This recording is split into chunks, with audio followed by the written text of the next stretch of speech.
You guys are going to love this. You know, when you hear the term systemic racism, we're supposed to believe that a white person, especially a straight white male, could never be victim to such. But boy, has Aaron Barry, a Vancouver based writer and self proclaimed poetry prankster, proved that wrong. That's right, Aaron Barry, or should I say Adele Nwankwo, a Nigerian LGBTQ plus dysphoric, or BH Fine, SAB Marcy, a whole slew of other DEI friendly alter egos managed to fool 30 literary journals into publishing complete poetic nonsense. One was even nominated for an award. It was a stunning performance on Barry's act that left purple haired Karens and Kevins fuming when the curtain dropped and they learned a big bad white man was behind the act, leaving the spotlight shining directly on them by exposing today's woke poetry industry for valuing identity over quality.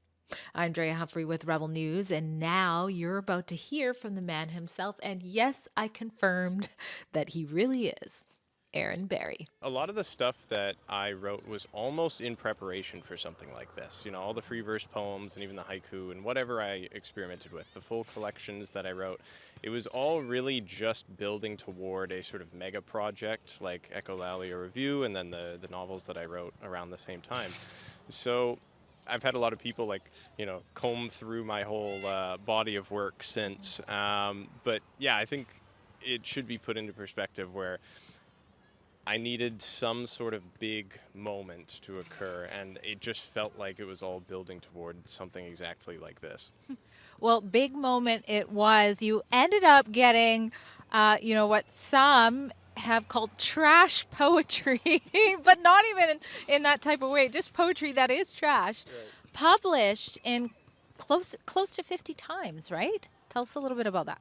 Yeah, so the I say 47 as the sort of, let's say, very tight estimate, but it's probably over 50 at this point because I went back and I did a recount after we had sort of published it, and I'm like, oh yeah, there were several offers that I didn't even include in the manuscript. Like, I just didn't even have time to mention these, or they came in right after we had sort of published it or whatever it was. So yeah, about over 30 journals and around 50 poems that were all just Mm, well, they were bad, but they were, they were.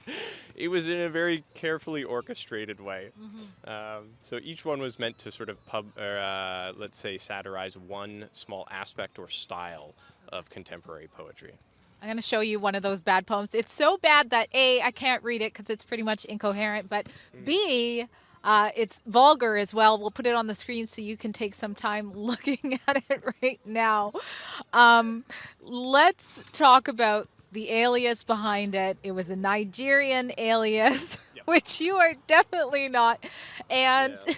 well, I mean, technically there could be white Nigerians, but you know what I mean? And also, what was your LGBTQ plus identity? Tell us about that. Yeah, so Adele Nwankwo was the big one, I would say.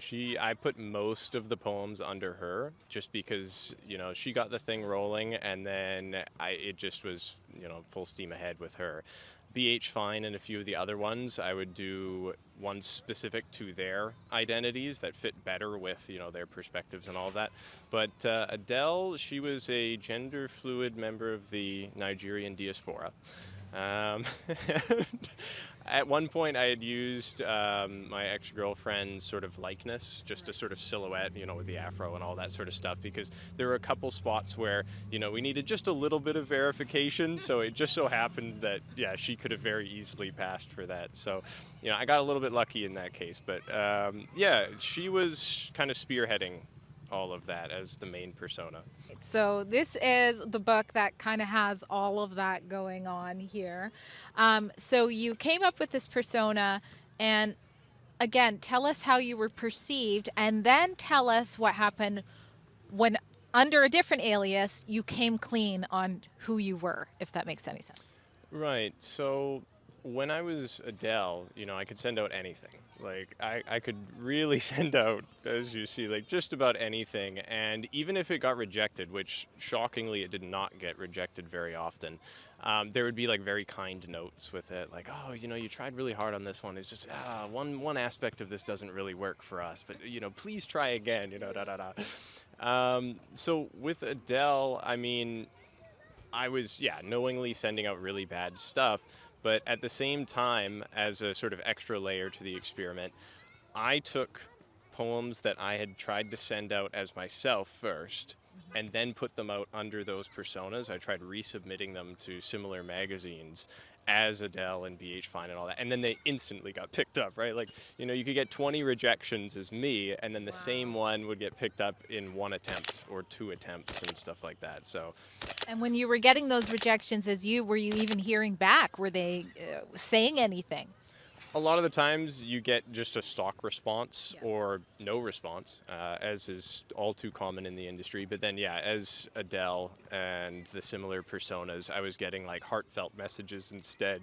And I kept all of them. I cataloged all of this stuff to the point where if I had submitted as both me and someone else, and then they had sent an auto-generated response of some kind looking for more submissions, I would get the more strongly worded, like direct, just like, you know, cookie cutter one. And then Adele would get this like, red carpet-esque one. And I'm like, come on, guys, you can't make it that obvious. Like, This one is, I guess, loosely based on your ex girlfriend who is mixed, right? yeah. Biracial. And you were working with an editor who was helping you under that persona, but then that went sour. Tell us about that.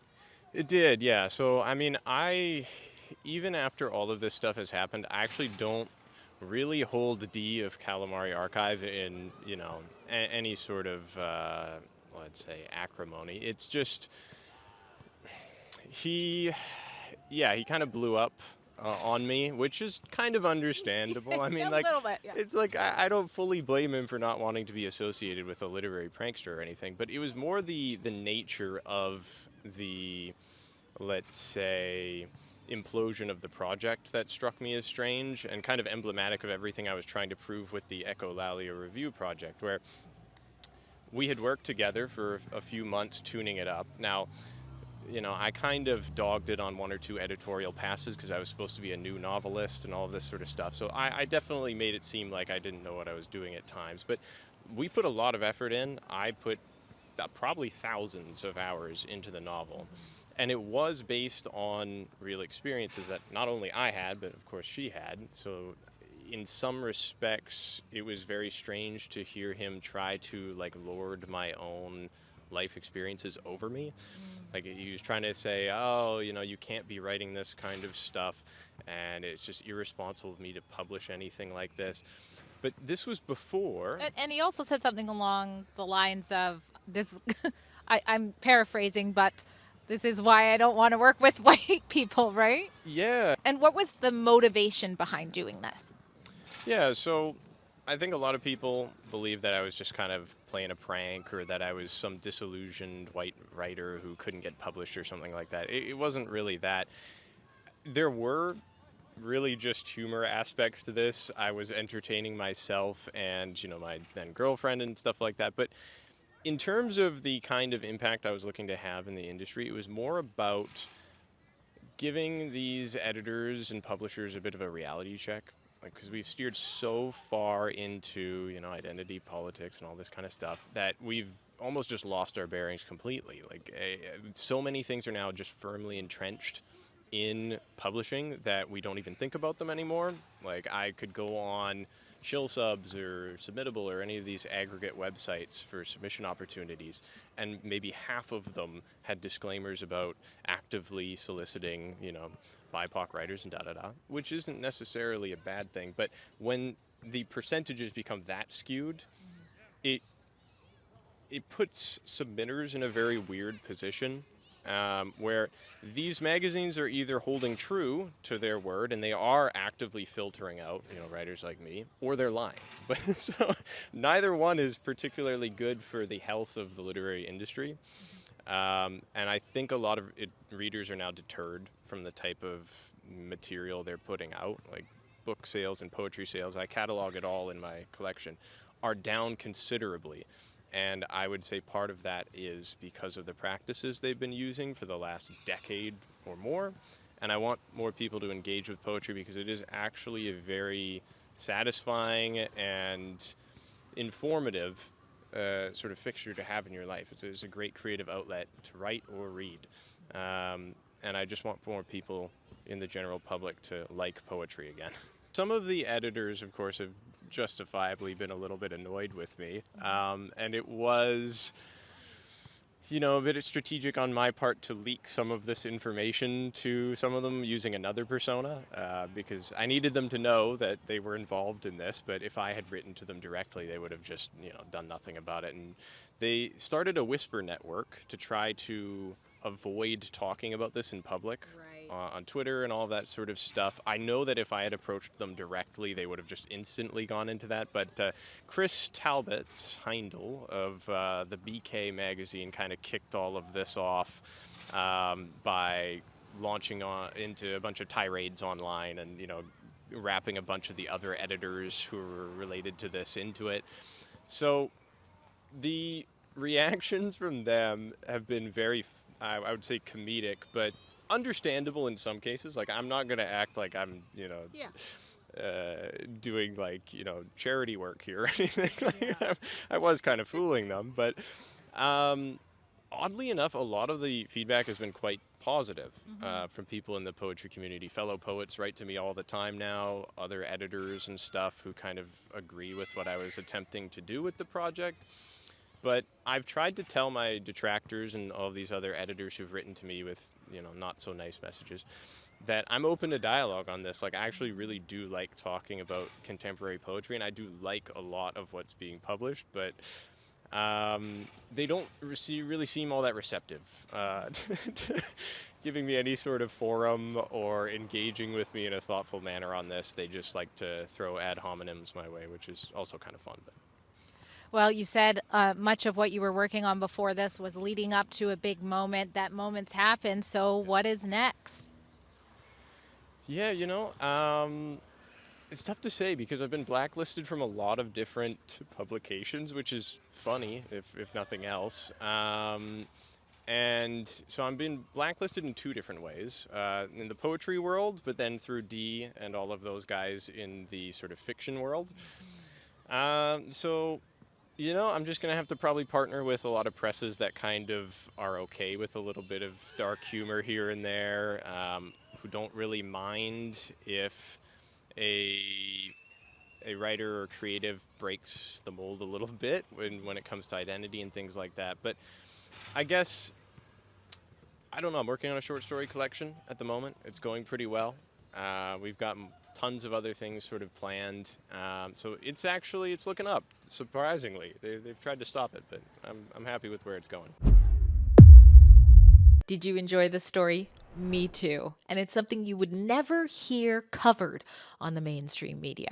So if you appreciate the journalism that we bring you, doing the other side of the story, consider being a part of what makes it possible in a fun way. Going to our Revel News store and buying yourself or a friend or a loved one some of our merch. That's at revelnewsstore.com, and you can use the coupon code DREA10 at checkout when you do.